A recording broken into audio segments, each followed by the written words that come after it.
bridges, blow up stuff, and we had to blow down some trees. Over in Vietnam, they had a lot of nice teak and mahogany trees, and we blew up a few of them. But the Vietnamese would come in to ox carts and drag them out of the woods and down the road to their sawmill or whatever, so they didn't get wasted. But there were a lot of nice big straight, big old trees, but had to, so the artillery could get their guns lower to fire out of the fire base there. But so we did that, built some bridges, worked on roads, do about anything. Oh, what year did you be enlisted? Yeah. So I was in for 3 years, where a draftee would only be in for 2 years. Usually the Air Force and Navy didn't have trouble with their manpower because people volunteered to be in that because they didn't want to be in the Army or the Marines. But it was an experience. I'm glad I did it. Don't necessarily want to do it again, but I think it helped me in life and meant something to me. But I went to Vietnam in March 17th or 14th of 1970, and I was came into Bien Hoa Air Base north of Saigon, and you went to the place where they'd assign you, and then they'd truck you up wherever you're going or wherever. So we went up to Tay Ninh base camp. It was north of Saigon, probably 60 miles up, close to the Cambodian border. Base camps were big camps, usually had a airfield in them, and different units were around. Like had a couple of brigades from the 25th Division was big there, and 1st Air Cav, 11th Armored Cavalry Regiment, and a few other infantry things, and aviation, and transportation, and engineers. And so that was a pretty big place, and then you'd work out of it. And I always said that back then in Vietnam, the base camps were like forts in the cavalry days out west. You're fairly safe in your fort, and then you go outside and there's danger all around you because the enemy was like the Indians, you know. You're out in their territory. But did you guys ever come into contact with them just at the fort? Not directly. Usually once in a while at the bases would get mortars or rockets, but most of the time they went over us because our area was right on the berm line by the back gate of Tay Ninh base camp, and so they'd usually go over trying to hit the airfield in the middle of the base camp, maybe blow up some helicopters or something, but sometimes they didn't go that far. Right after I was there in April, I did the first time a sergeant of guard in our area along that berm there, and I think that was middle of April or something, and we're out there, and the guys are on the bunker line, bunkers and stuff, and they shoot their weapons a little bit and flares, and then some of them kind of go to sleep, but I'm not going to sleep in case somebody sneaks up on us. And I'm sitting there about midnight, and all of a sudden I hear some explosions and look down towards our area, and they had some lights, and you could see puffs, and there's mortars hitting by where we were. And then they had a radar-controlled sirens, I think, so if something was coming in, the sirens would go off, and then they'd tell you to duck in the bunkers.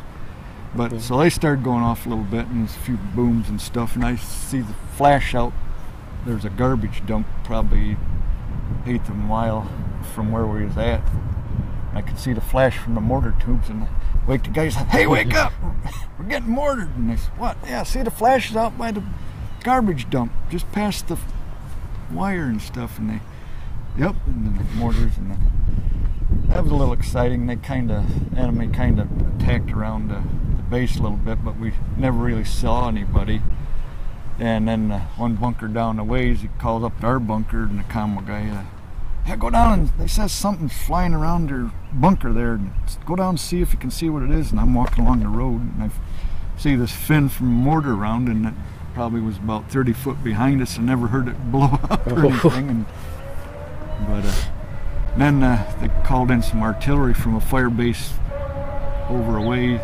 Fire bases, they usually set them up, fire support bases, where they're like in groups of threes around where they're at, so they could fire artillery to support the other ones if they were being attacked or whatever. And so they had this one about 5 miles away, and one sergeant, well, we better get in a bunker in case they get a short round, which is a round that didn't have enough oomph to get to where they want, you know, either the powder wasn't the right charge or whatever. But sure enough, they're blown up by the garbage dump, and then one didn't go that far, and he said, see, I told you.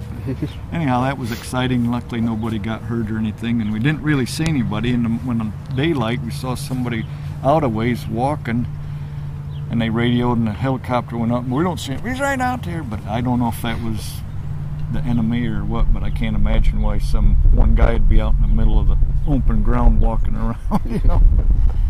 Anyhow, and then when we built a fire support base up on the Vietnam-Cambodian border after we came out of Cambodia,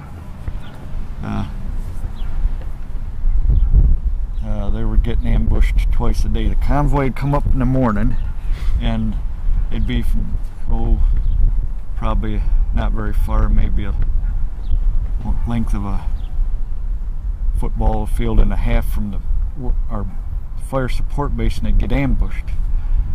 And usually small arms and sometimes mortars, but then when they go back in the afternoon, same thing, they get ambushed, and that happened almost every day because the convoy would come up every day and resupply and stuff. But it got so, well, here comes the trucks, let's get ready to watch the ambush. And sure enough, and luckily one time I had to come up the road, and I said, well, you know, they're getting ambushed every day, and I said, well, I hope we don't.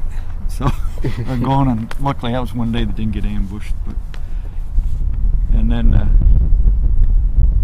reason the Vietnamese were so close like that, one of their strategies was hug the belt. And what it means is get close to the enemy to where he can't use his superior firepower, because it's so close to him it might, they might hit their own guys. But anyhow, that was interesting. And do you feel like they would ever like actually come into the base, or did they just like try to stay? See, you know, a lot of later on, I wasn't there, like I said, till way late towards the end, and Nixon started to cut down, draw back on the amount of troops that were there. And the 1st Division was around there where I was at, and they were already leaving, so they were basically gone. But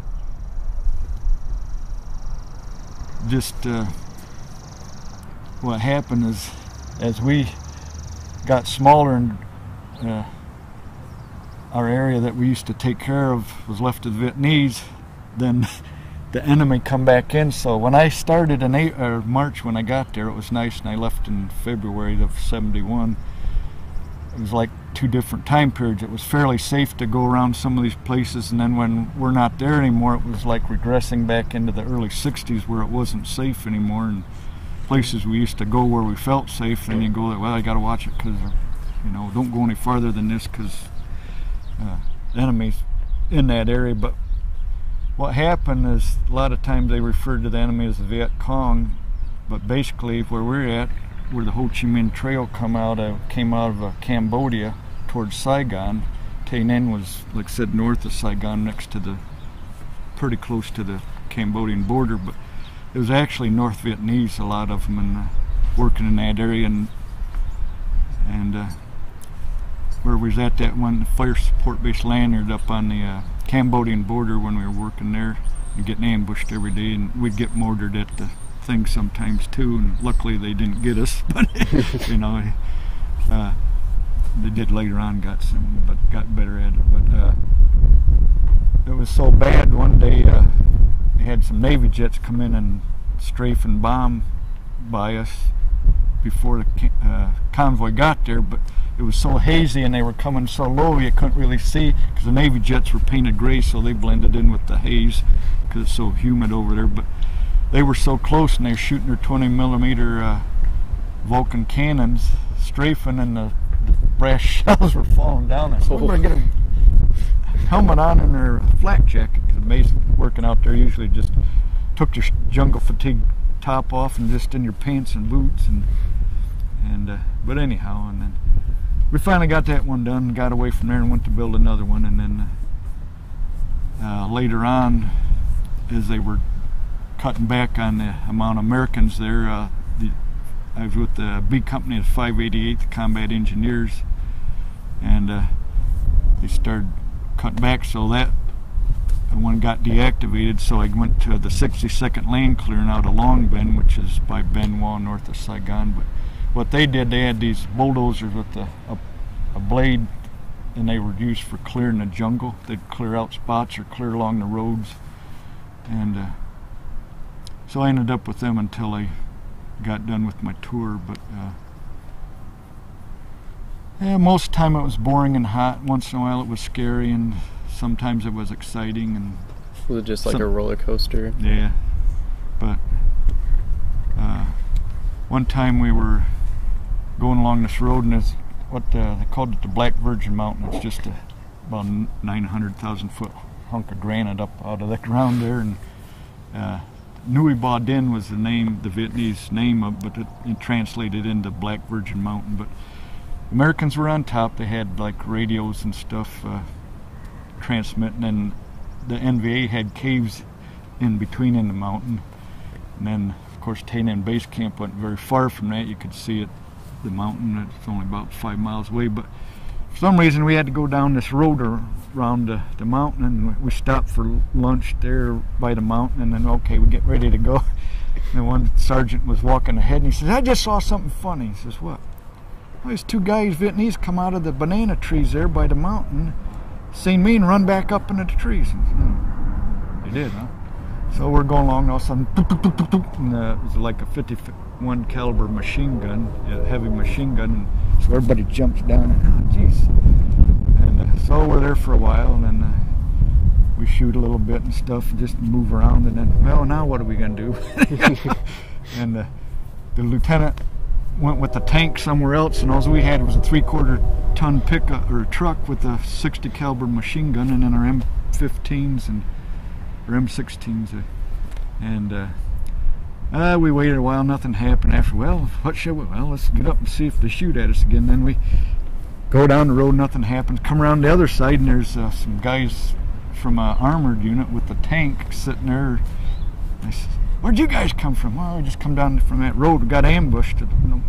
You did? Well, we got orders not even to take our tanks down that road. Geez, what are we doing down there? And we get back, and the lieutenant and the one sergeant, oh, you guys didn't get ambushed. They took off with the tank. And yes, we did. And but luckily nobody got hurt. It was a comical thing in a way. And then, you know, sometimes things are funny and you could laugh at it, and sometimes things weren't funny. And a few guys in our unit got killed later on, in ambushes. But anyhow, funny things happen sometimes. Could you, like, how would you describe Vietnam? Like, if you had to describe it in, like, maybe like a paragraph. Oh, well, first of all, it's hot because it's along the equator where we're at. Hot and humid. You look at the people and you say, how can they live like that? But that's their life, and you know, because it's so backwards, you know, they don't have much. But you look at it too, and at times we're in areas where they're out in the middle of nowhere, and you look, oh, this is kind of a pretty country. We went to this one place to pick up some stuff, and they cut a road back like into the nowhere to kind of open it up. And usually if you're out and about, there's no showers and stuff around, so we look for a river that looks clean. And this one place where we stopped at to pick up something, they had this nice river, and it always reminded me of a Tarzan movie. It was about 4 foot deep and nice and clear, and it had some big round rocks like you see in the movie sometime in the jungle around you. It says, hey, we'll get in there and take a bath, you know. And I said, well, guys in there, wait a minute, somebody's got to watch in case we get attacked, you know. Take turns here, because you know, jungle, you can't see your hand in front of your face. But that was a real nice river. It had a nice bottom to it. And then there was another one where we were building a fire base, and that was a bigger river, and that was all gray and dirty and stuff floating in it. And we still went in to kind of take a bath, but you know, I felt like something nibbling at you. It must have been little fish, I hope. But and you had to watch out in the water over there too for leeches, but I never got any of them. But when I first got there in March, things in Cambodia were kind of politically different, and then you keep reading about things, and then the ruler of Cambodia went to China for a visit, and he got they did a coup and ousted him while he was gone, and then the guys that took over were friendly to the Americans, but you could kind of sense that in the air when you read things in the news a little bit. And after he got ousted, I can see what's going to happen. I bet we're going to be in Cambodia in about, in May. This was in April. Yeah, we went to Cambodia, but our company didn't go right away. We started out, and our job was to keep the roads up. There's a couple of main roads into Cambodia from Tay Ninh. And that was just to mobilize into it. Yeah, it's funny. Went to bed one night at the base camp there at Tay Ninh where I was at, and got up in the morning, all these APCs and stuff around, didn't even hear them come in and stuff. I wonder what's going on. And then they disappeared, but they were the 9th Division come up from by Saigon. And a lot of them were mechanized in APCs and stuff like that to get around there. A lot of APCs and helicopters. But anyhow, so they moved out that day. I wonder what's going on. Then they went to Cambodia, and then we didn't quite go to Cambodia at first. We were working on this road that went from Tay Ninh up to Khartoum, which was by the Cambodian border, which was a main route. And then we got moved around and went into Cambodia, and we were there for 30 days working on that other road to keep it up. But just, it's funny how you sense things. We're going to end up in Cambodia. I know. I can tell. I can feel it. And sure enough, but it's funny because the protesters. Oh, they invaded a neutral country. They said they were neutral, but the North Vietnamese been in there with the Ho Chi Minh Trail for years, and then they found all them big supply dumps of weapons and stuff, and I said, well, if they're neutral, how come, and stuff. And basically what happened is shouldn't have been that way, but because of the protest, Nixon, okay, we'll only be there 60 days, and we're only going 22 miles. So what the enemy does, we'll move back 23 miles, take a 60-day vacation, then when Americans leave, we'll come back, which they did. And it's, there's tons and tons of supplies that they found, and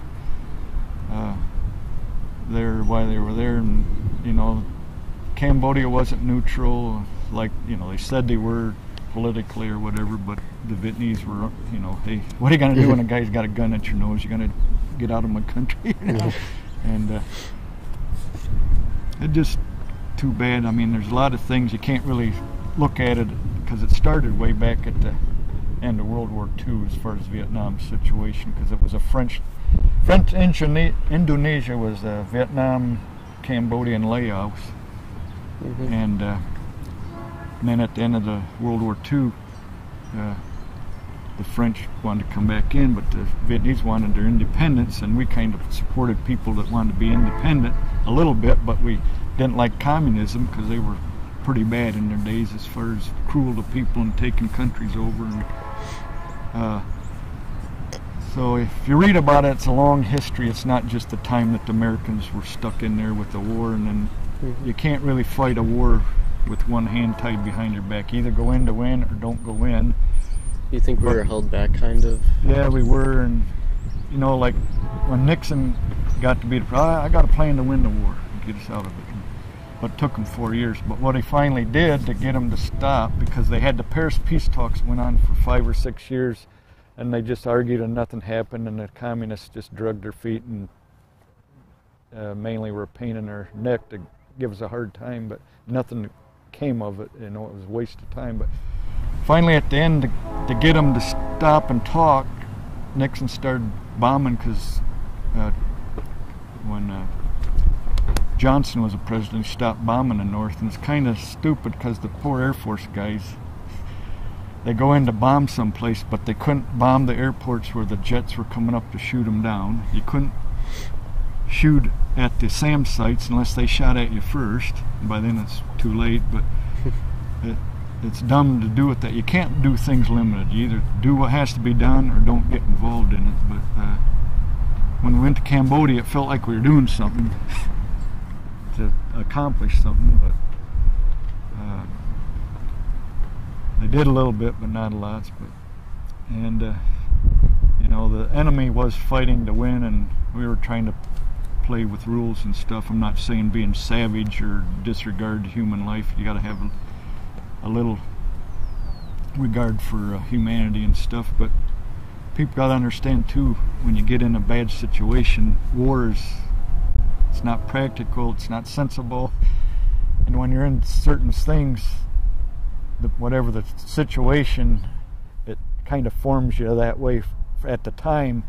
And you know, people are back in the States where it's safe. Oh, that's terrible. What do you guys go to Cambodia for? Because they're coming across the border, shooting rockets and mortars at us, running back, and we supposedly aren't supposed to do anything. But since Tay Ninh base camp was so close to Cambodia, when we'd be eating supper around 5 o'clock in the mess hall, you could hear the rumble off in the distance, like thunder. Oh, there's B-52s bombing in Cambodia, but you know, supposedly they weren't supposed to at that time yet.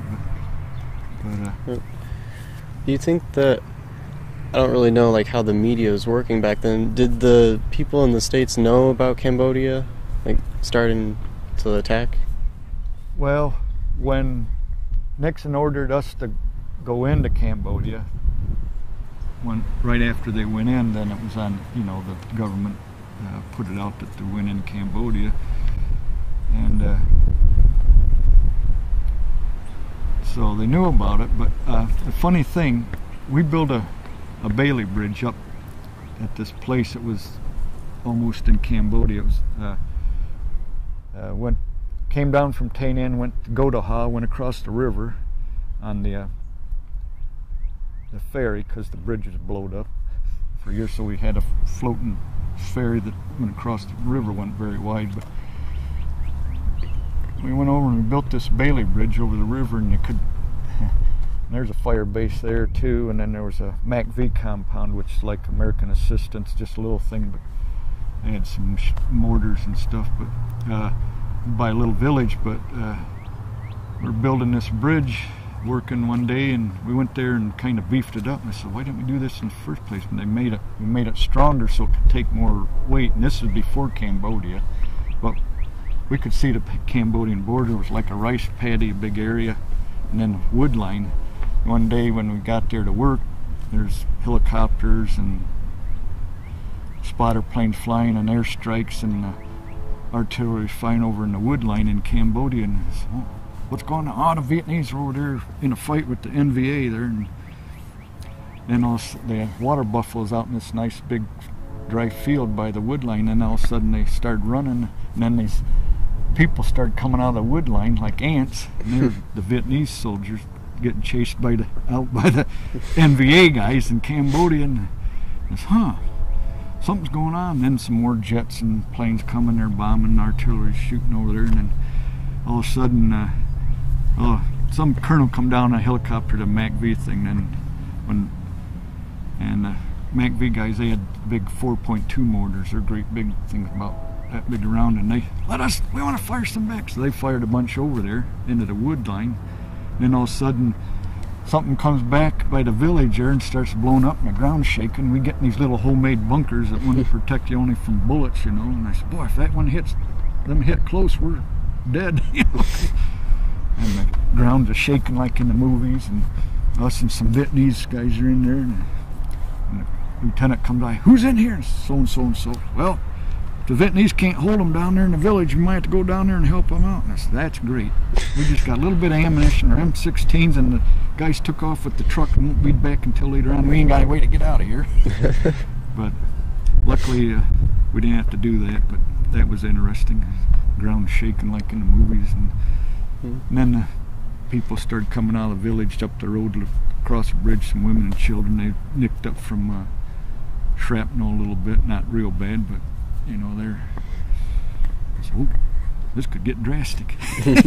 But somebody was looking out for me. Went over a mine on a bulldozer once, and it didn't go off. Didn't know we went over it. And the guy said, how come you didn't tell us about that mine there along the road? And didn't see any mine. Well, how could you miss it?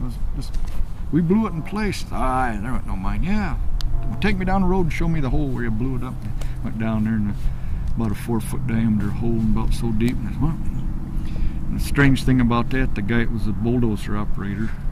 5 weeks later, he got killed in the ambush there up at that fire base that we were working on at up by the Cambodian border after we came back. But yeah, poor guy. He was going to go home the next day on R&R too. He was from Guam, and I can always remember he looked like Burt Reynolds. He's nice, clean, but he looked like Burt Reynolds in the face and kind of quiet mannerism, nice kid. But that's the first time I was close to somebody that got killed, and I said, geez, these guys are just here, now they're dead, you know. Yeah. It kind of makes you a little nervous, and then after a while, at the time you don't think too much about things. You know, you just, well, hope things go all right, but then you kind of get an idea, well, it don't matter where you're at or what you're doing, when your number's up, it's up. Some people don't believe that, but I do. I says, hey, like I said, went over to mine, it didn't blow up, didn't get caught in ambush, the mortar rounds didn't come close to me and stuff, and I guess whatever happens meant to be. Come in clips of 5 and a guy on each side, and they'd just feed them down in, and they boom, boom, boom, boom. But anyhow, they'd use them for convoy escort and security at these fire bases at night. And then they had big trucks sort of like that, and they had these electrically operated quad 50s were 450 50 caliber machine guns on an electric operated turret, and they were kind of like any aircraft things too, but they used them for this convoy escort, because at night a lot of these bases, they have what they call mad minutes. So everybody on the berm line, you know, them and the quad 50s and anybody through machine guns or what, they'd shoot for a minute, just to supposedly if anybody's sneaking around, it'd scare them off, you know. We wasted a lot of ammunition doing that, but it was pretty. Looked like the 4th of July. Every night looked like the 4th of July. That's I don't know the how guys celebration. sleep, because you always hear artillery at night off in the distance, or you hear small arms fired, and if you're by a village, You get used to that noise after a while. Yeah. Kind of like sirens. Then fire bases, when you stay in there, at one we did on the Cambodian border, we were there 45 days. They had, I think, 4 155 was like that there, but they were tracked, self-propelled. Had 2 8-inch guns with the shells are 8-inch diameter, 2 175s, big long barrel shells about that long. And they'd get a fire mission, you could hear them get ready, and then when they say hold your ears, because they'd fire, and I said, man, how do you get any sleep with all that 45 minutes. One is on. 2 is on. Are you?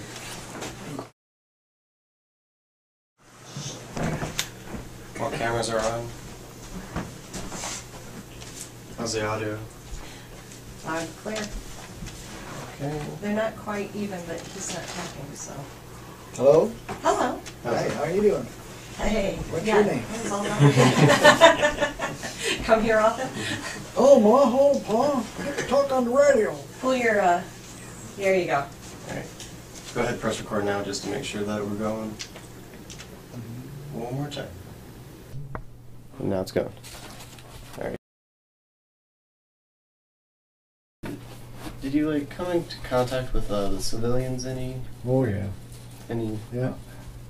They go through the towns or villages, and if you'd stop, some of them had little shops where you could get something to eat or something like that, or a drink, but usually you wanted to stay away from that, because usually it had a parasite or something and give you intestinal problems. And so then some of them, I think they got to pop and black market in the cans, you know, or they'd sell you, hey, you want a Coke? And you'd buy a can of Coke. I don't know why, because it was hot, and we'd get done drinking, and you're really thirstier than you were before you drank it. So, but yeah, and then well, one place where we were doing another fire base that was right by a little village, and there'd be kids or whatever, and I used to joke with them, and I didn't know Vietnamese much, just a few words, but the way it sounded to me, it sounded like Jerry Lewis talking, and I'd always pretend like I was saying Vietnamese to little kids, and they go, and I don't know what I said, but if anything, but they all laughed, so I guess I didn't insult them.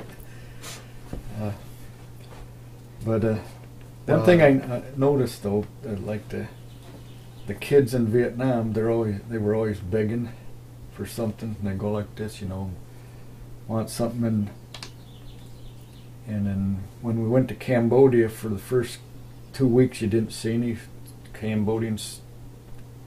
Then finally some older guys would come out and wave, and then they get somebody that got talking, says, well, where is everybody? Well, the Vietnamese told us when Americans came to hide your women and children because Americans would rape them and kill them, so everybody was in hiding for a while. But the Cambodian kids, you try and give them candy or something, they go like this and point their teeth, and they wanted soap and stuff like that, and I traded some bars of soap for some pineapples, but unfortunately the pineapples weren't right, they were bitter yet. So, but anyhow, Cambodia seemed to be a cleaner country than Vietnam, but when we were there, and the houses were on stilts in Cambodia too, but people are fairly friendly, but you always wonder, is this one on our side or Yeah.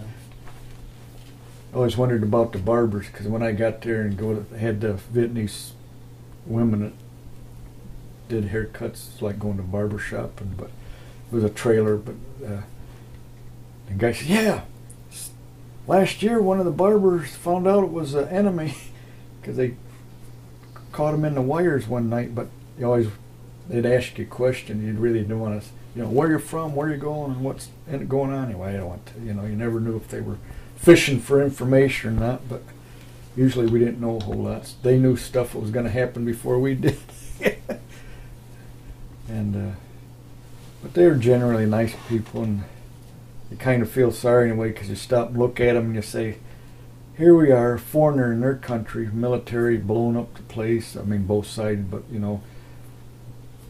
so you got to feel, you stop and think, well, how would you feel if you're back home in Michigan and some foreign army was in your country and stuff? I mean, we're supposed to be helping them, which we tried, but politics and stuff just didn't work out. But Do you feel like the politics then was wrong? Or? yeah, if you ever read about Lyndon Johnson and the war and stuff, he was, in my opinion, sort of running thing. He had his hand where he was making all the decisions where the Air Force guys, when they were bombing stuff in North Vietnam, every day they had to wait until the White House told them if it was okay to do this or that, and he used to have a thing say, they can't bomb an outhouse in a rice paddy unless I give them the okay. And to me, he was sort of, trying to run a show by himself, and instead of letting his military people. And what you run into and things like that, if something's wrong, you don't speak up, because then you're on the bad side of things. The president don't want to hear that, and it shouldn't be that way. If somebody's got an opinion, they should be able to voice it and stuff. And a lot of guys, the higher ups, military, were protecting their career too. Don't say anything bad, or they won't promote you and stuff. But he hindered a lot of things instead of let the military, hey, this is what we should be doing as far as how we should do it. He would, he had the final say on a lot of that, but it don't work when it works that way. You have these people and you train them, you should listen to them. But unfortunately, politics enters into any war situations, no matter what time period it is. Sometimes it's good, and a lot of times it messes things up. But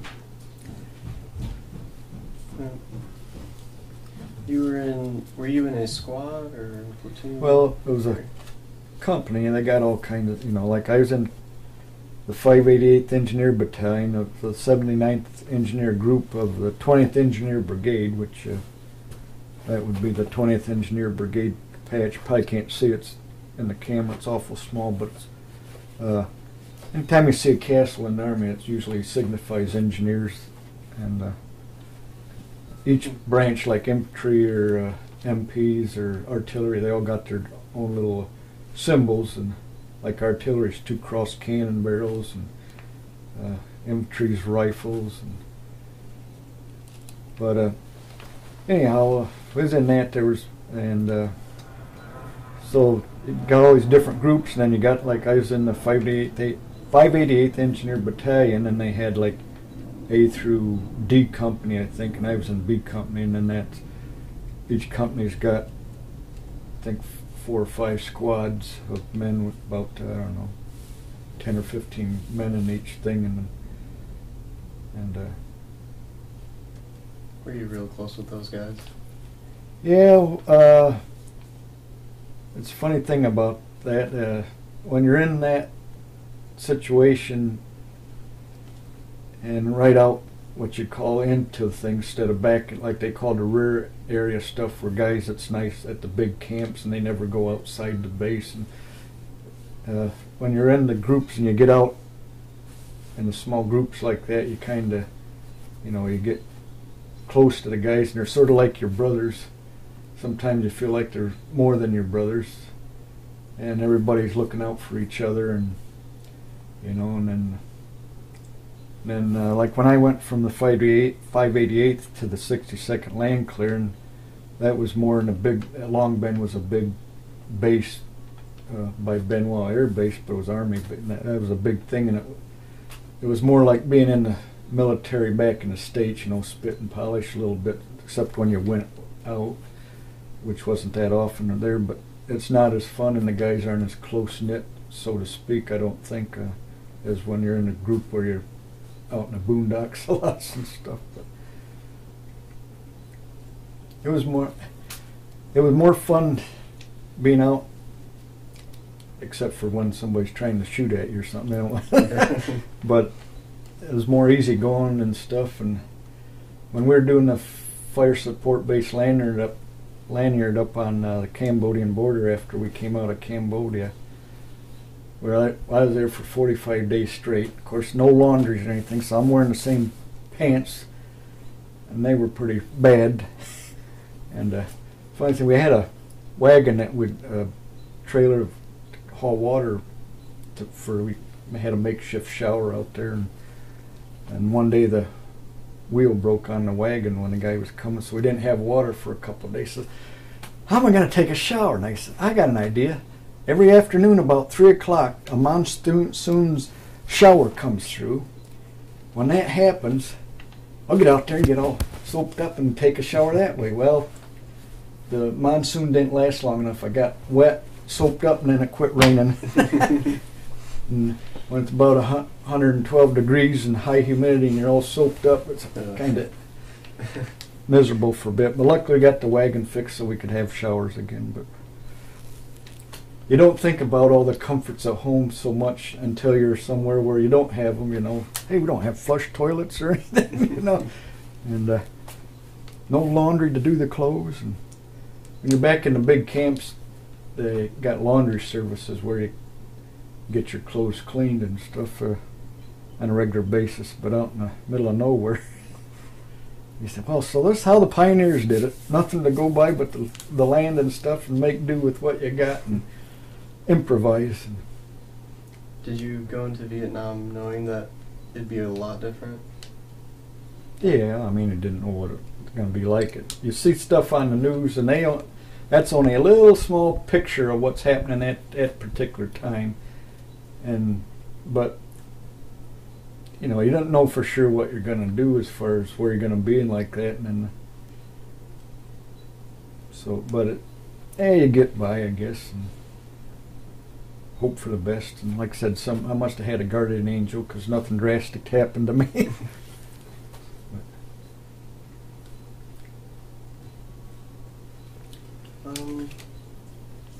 Did you have any friends back home that were drafted?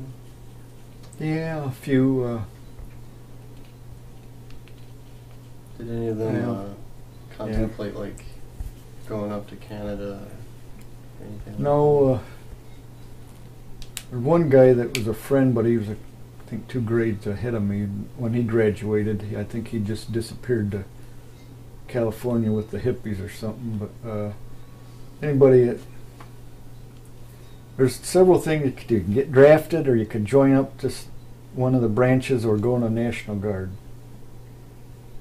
And I said, well, I don't want to go in the National Guard because then you're tied up for 6 years, and they do a lot of weekend, once a month training, and 2 weeks during the summer. And he says, I want to get it over with, you know. You know, so there's guys that I went to school with and stuff. They got drafted basically,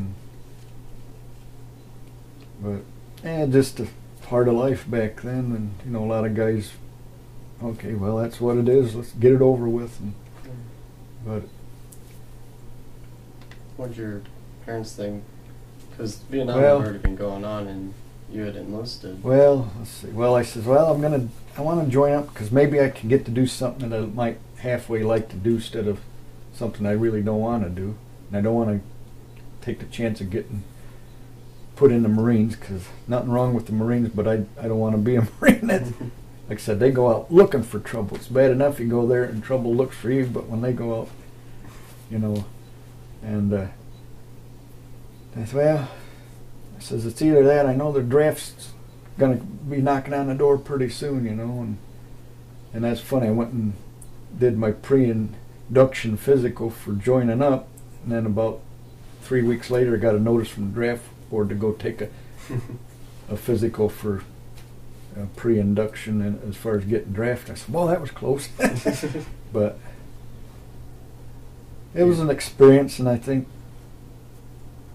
it makes you appreciate life a little more, or lots more really. And I think about the guys that I knew that got killed, and I think about them a lot, and you think, well, they don't get to experience, you know, having kids or seeing their brothers and sisters anymore like that, and it's just their life's gone and over with. And but yeah, I think about them a lot, and I think they're forever 20, 21 years old, you know, when they died. And like I said, after being there and seeing how some people died, is when your number's up, it's up. That's why, you know, no matter what you're doing, where you're at. You know, oh, that's terrible. Well, it's not any better when somebody dies in an automobile accident, you know, and or something, you know, when you go when you're not expected to go. You know, in young age or whatever. When people get older, so, you know, sometimes they're going to pass on because they're getting older, but when they're young like that, and you think all the things that they didn't get to experience and like that. And I remember, I don't remember which movie it was, but it was talking about how, like, each person had, like, a certain amount of days left before they'd go back and they'd all talk about, like, seniority. They called that D-Roast, as far as that, when your time's up and you go back to the States, or, you know, get out of Vietnam. And we used to have little calendars that they'd print off and called them short timers calendars, and they had the days, and you fill in each day and then get, only got 20 more days left. But the only bad thing about when you got close to going, when I was at Long Bend with the land clearing guys, we're basically there most of the time. Then once in a while we go out in the boondocks and get the guys with the land clearing bulldozers and haul them back. But when you're there, you don't think so much about getting hurt or dying. I mean, it's always on your mind, but you kind of get used to, you know, in the night you're always hearing artillery in the distance and small arms fire, and you see flares up. You know, it's just every night's 4th of July. You know, see some tracers off in the distance. But with the land clearing, we had to go up by the Cambodian border where we did that fire base, because that was like the Vietnamese army was still in Cambodia. And so we had to go up there and haul some of their stuff up so we could go into Cambodia. But that's down the road where the guys were getting ambushed twice a day. And before, you could go so far and it was fairly safe. And then, like I said, as we got less and less Americans there, as they cut back after Cambodia, places where you were safe during the day and stuff, and it wasn't so bad. Now it was bad, you know, the road you could go down it and they didn't have to worry about mines so much. And then this time when we taken the Vietnamese up there, that was in early '71, there was mines in the road, and some of them were blowed up, so you go drive around the holes, and some of them were marked where they weren't blowed up. And then I'm getting short timer. Man, I could get killed. I made it all this way, and then you start. It works on your mind, and you start getting nervous. Where before it didn't bother you. You get, boy, feel like you're walking on pins and needles, and I said, man, I hope I make it. I'd hate to go this far and get killed or something, you know. But anyhow, I made it. And one thing about that, when you get on the plane to go back, you get on there and everybody's quiet. And back then, there was a lot of civilian contract airlines, because there was a continuous stream of airliners coming and going, bringing people, new guys to Vietnam and taking the other guys back home. It was just day and night almost, and the planes were always, the seats were always full. But everybody's quiet on the plane, and it starts taxiing out to take off, and man, it'd be a bummer if we're taking off and they rocket the place and one hits the plane, blows us up or something. And everybody's quiet, and as soon as the plane lifts off the runway, they all, hey! You know, we're on our way, we're really going home. But what's funny, because you're in that war environment, you know, B-52s bombing in the distance, or gunfire, artillery, and all. You're used to that day in and day out. And when I was coming home, I got to San Francisco from Vietnam, and I had a night flight from there to Chicago. We're going over the Rocky Mountains, and off in the distance is a thunderstorm, and you see the distant flash. You don't see bolts of lightning, but you see flash, and I looking out the window, and I see that, and B-52s. Wait a minute, no, it's not. You're flying over the Rocky Mountains. But see, 24 hours ago I was in Vietnam. Now I'm back in the United States, as they used to call it back then. I'm going back to the world, you know. And that was kind of funny, because of that reaction, because you're used to in my case, almost a year in that wartime environment as far as what was going on, and you know, and then you see stuff in it. To this day, every time I hear, you know, the little firecrackers that are usually on a big string, and it, that always reminds me of what AK-47s sound like. So and any sudden loud bangs or anything, jumping, you know. When I used to work at the fire station, younger guys, sometimes they'd flop a book on the floor or something, and darn it, don't do that. I don't like loud noises like that. And they're laughing and stuff. Says, I don't like that. It reminds me of the Vietnam and stuff, all the bangs and stuff, you know, it makes you jump, and they'd laugh. I said, don't do that no more. It upsets me. It makes me fidgety. But I think, like I said, every time I hear them firecrackers and little ones, it sounds like AK-47s. But just certain situations bring back memories, things you hear or see sometimes. And how was the reception when you got back home? Quiet. You get off, and I was a little nervous, because like a month or so before it was time for me to come back, this mother was upset because her son got killed in Vietnam, and when the guys were getting off the airliner, it's lots different than it is now. It was more open, you know, and stuff, and didn't have all the security, but she was mad because her son got killed and at the airport, and shot some of them, killed some of the guys, and they make it all the way through Vietnam, and then they get home, stepping off the plane, and some lady loses it and kills them, you know. And I said, man, I hope somebody don't do that when I get back. I'd hate to make it all this way and then get clobbered by some lady. Or it could have been anybody, you know, or protester or whatever. But yeah. So it's just no big reception? No, nice and quiet. And a lot of guys, when they'd come back, they didn't want to be in their uniform, because the Army issues you your nice dress uniform again, because they used to come back from Vietnam in their jungle fatigues, and then they started late towards the end, they give you the uniform in Vietnam.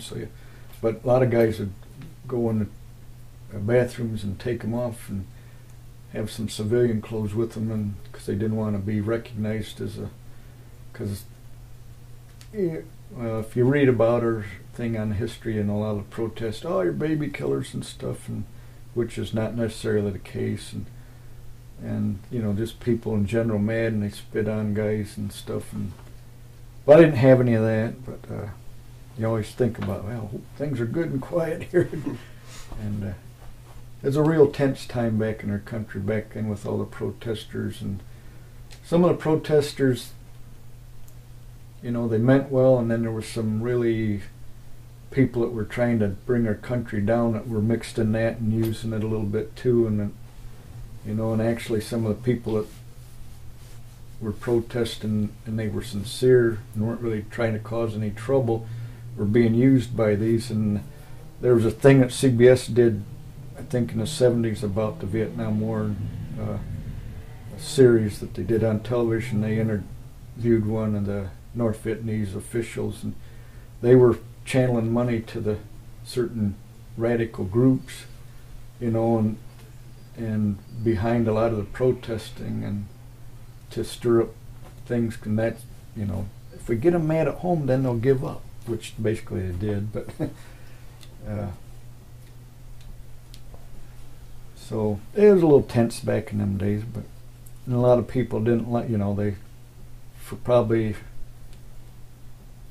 maybe 15 years, you know, nobody liked to fess up that they were Vietnam veteran, because a lot of people were still mad at them or mad about it, not the person personally, but you didn't like to be associated. But you know, they used to say, well, when we came home, we didn't get any thank yous or parades or anything. We get, you know, they'd say you get spit at or stuff thrown at you or insulted or whatever. And I didn't ever have any of that, but everybody's just quiet and didn't really say much. And then later on, the people, well, you guys got the short end of the stick. It wasn't your fault. The politicians are, you're just doing what you're supposed to, or what you're asked to do. And like I said, it's a complicated thing, that war. You can't just go back to when the early 60s till the 1975, because that's not the whole picture. You got to see how it all evolved. And what's really sad in one way, back during World War II, we were working with Ho Chi Minh to fight the Japanese, because Japanese had Vietnam and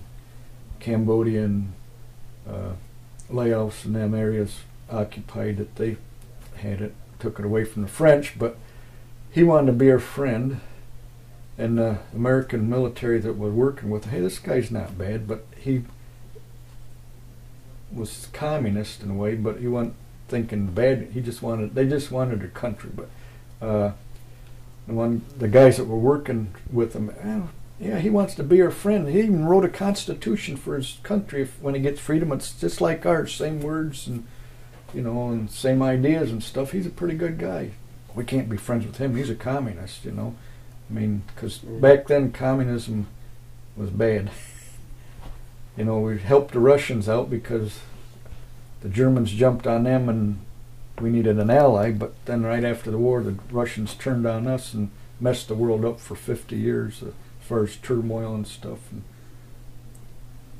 But we wouldn't have had the Vietnam War as far as our part of it if we would have been friends with Ho Chi Minh. And sure, he'd probably say he's communist, but it would have been a different style than what, you know, it was their country and like that. But basically, though, communism, as far as it's not true communism, because they always get the person with the military might in there to keep the finger on his people and stuff and power, you know, like a dictator. But you feel like it would have been okay if we had sided with Ho Chi Minh? Yeah, if you read about it, he was a all right guy back in them days, but you know, he just wanted a country free of being under the French rule, you know, because back in the colonial days, and the French and English and the Dutch and stuff and the Spanish always went to these countries and took them over, and basically what they wanted the countries for is what resources it had. Like in Vietnam, there's where we was at by the Michelin rubber plantation, and that's a French company, so they were, you know, getting that resource out from that country and like that. And there's other stuff too, but not lots, but basically what can we get out of this country to benefit us, you know, financially or otherwise. And if you stop and think about it, it's kind of barbaric where one race will go and take over a country and be over their people and dictate to them what they got to do and stuff, and instead of just let people live. And I think a lot's about our country and the Indians, but hey, can't change that. But we our country basically did the same thing to the Indians, only took their land away and stuff, and we want it for us. And I mean, our country is what it is, and probably the best one in the world. But you think we could have stayed out of Vietnam and just let them do their thing? No. Well, like I said, you've got to go back and see how that started after World War II to understand it. It's kind of really a can of worms mixed up thing. But and you got to remember too, back in them days, right after World War II, communism was gobbling up the world. The Iron Curtain in Europe, where the Russians, they liberated all these countries at the war, and then they didn't go home and leave. They took them over, and and nobody can come in, nobody can go out. That's why it's called the Iron Curtain, because they ruled with guns and stuff. And in Berlin, they built the Berlin Wall in, I think, '61 or something, because people were kept fleeing to the West Berlin from East Berlin.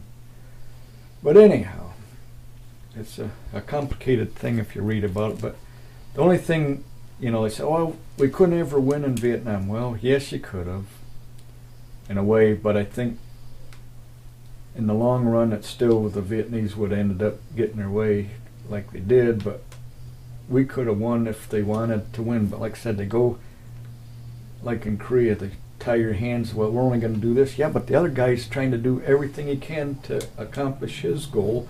And we're sitting here, well, we'll punch you once in the nose, and well, it bleeds a little, so we won't punch you no more. But they're kicking and fighting and biting and stuff to get their way. And so they, like Nixon, like I said, I got a plan to end the war, so elect me president. But it took him 4 years where he said, okay, what he did in a month's time could have been done when he got to be the president and accomplished getting us out of there like he did and getting them to talk. So he thought, man, they wasted all these guys and our resources where they could have took care of it a lot sooner. But that's just like nowadays with the Iraq and Afghanistan. Why do they have to drag it out for 10 years? Because they're only doing a certain thing. They're not going to win like the other guys. I'm doing anything I can to win my side, but the other, we always, I don't know. Now, this all started back with Kennedy. Do you think if he was still alive? Actually, I started with with Truman and then Eisenhower back after. The French lost Vietnam or Indochina back in 1954. Basically, the Vietnamese defeated them, and Eisenhower, we were helping the French, supplying them with weapons and airplanes and stuff. But the French didn't want to lose their colonies, and the English weren't too keen because, man, if they lose theirs, then we're going to lose ours, and and because we were kind of pushing, well, independence, and of course we still had the Philippines, and we didn't give them up right away either, but we basically let them run their countries pretty much, the Philippines, but we finally let them have their independence and stuff. But do you think that if Kennedy hadn't have been assassinated, if it would have been different of an outcome? I think so, because he was thinking, well, gee, you guys are telling me things are getting better and they're getting worse. And I think he was, if things don't shape up and turn for the better, we're going to get out of Dodge. We're going to get out of there, and whatever happens, happens. But unfortunately, the South Vietnamese, there was a lot of corruption. If you read about it, they had a lot of coups where, okay, this year this guy's running the country, and the next year, well, some general threw him out and he took over for now, and or whatever. So they had a lot of that, and but there's so much corruption and stuff where the communists, they ran their stuff with an iron fist and a gun to your head.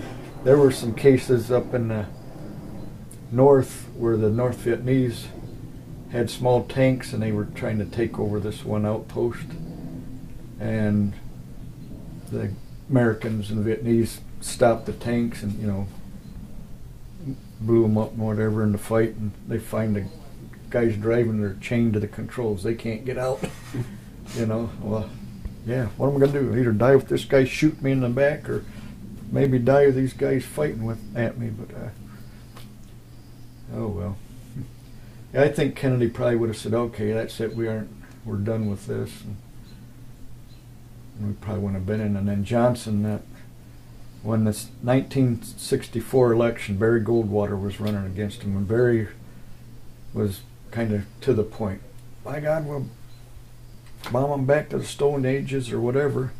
So Johnson, well, you don't want to vote for him. He's a warmonger. He'll get you in a war. And then what happens when Johnson gets elected?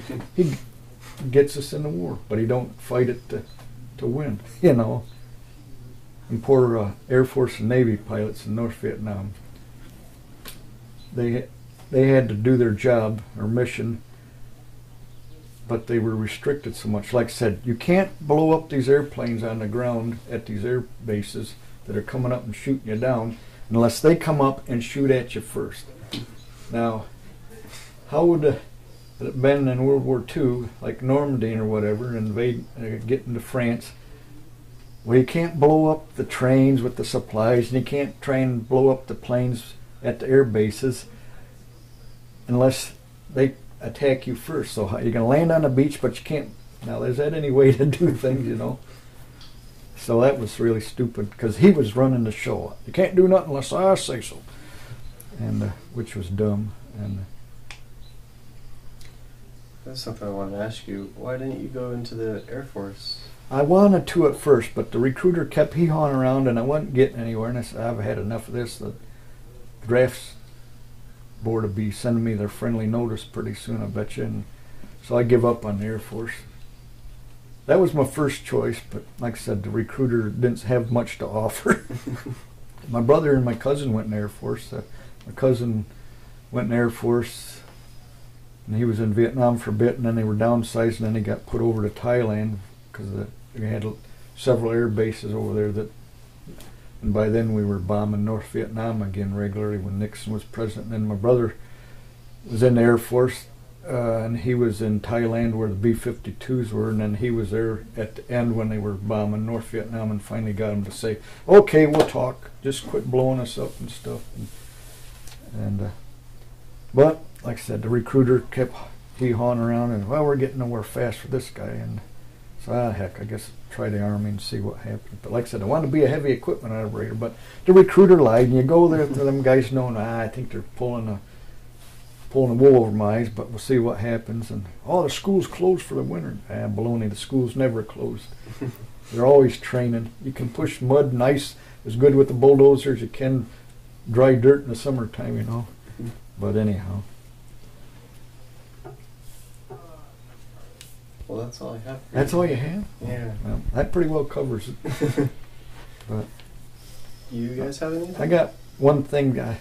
Maybe some veterans might relate to this, but I come back,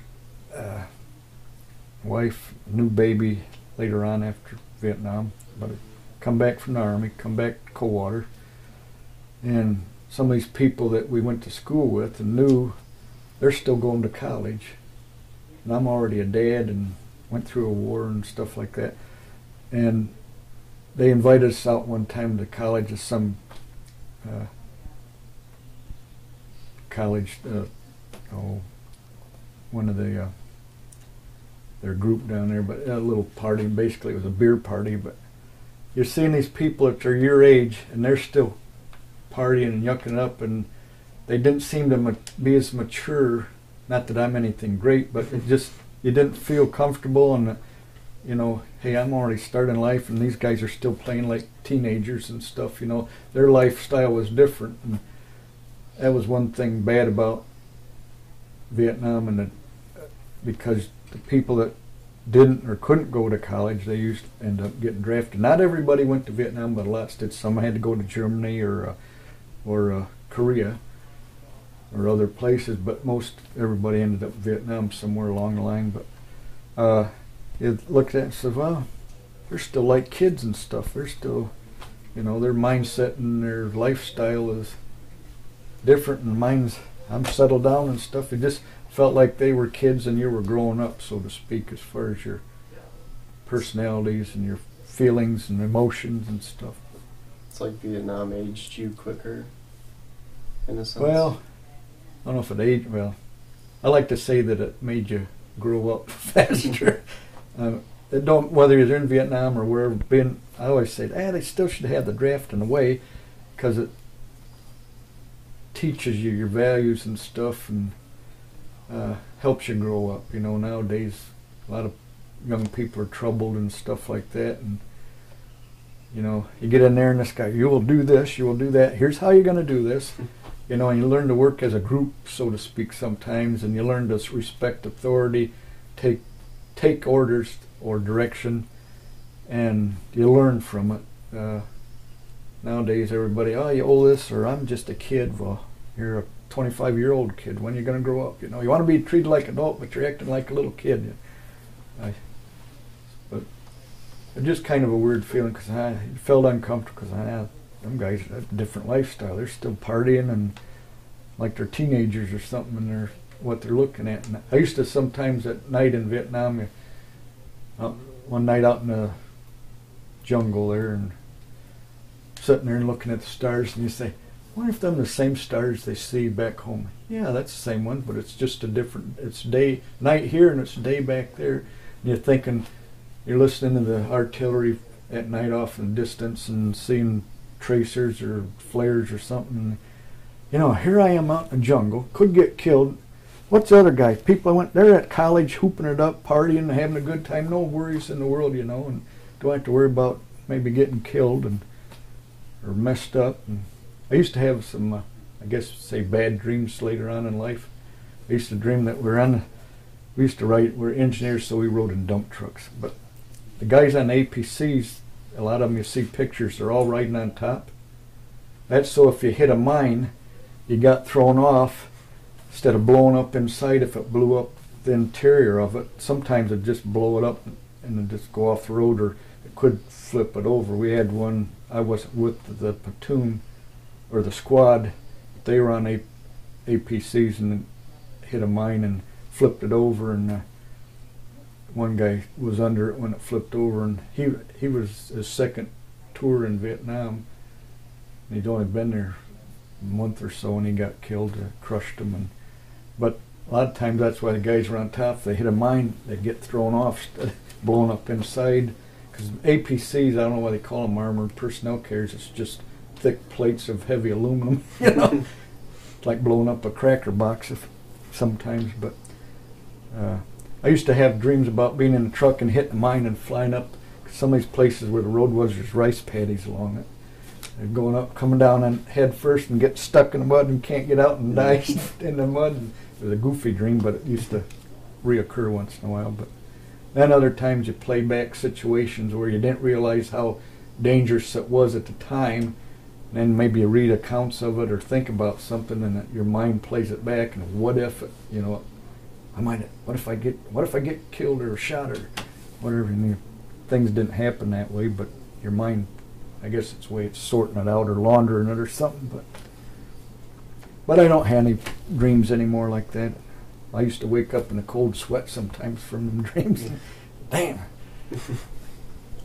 But I didn't have it really bad. It was most time boring, sometimes exciting, sometimes fun, and once in a while it was dangerous, but not real bad. But like I said, it only takes once time to get killed or something to me. But a lot of other people had it worse than what I had to go through. But Lucky you. yeah, yeah. Well, thanks for doing this. Yeah. Well, thanks for asking me.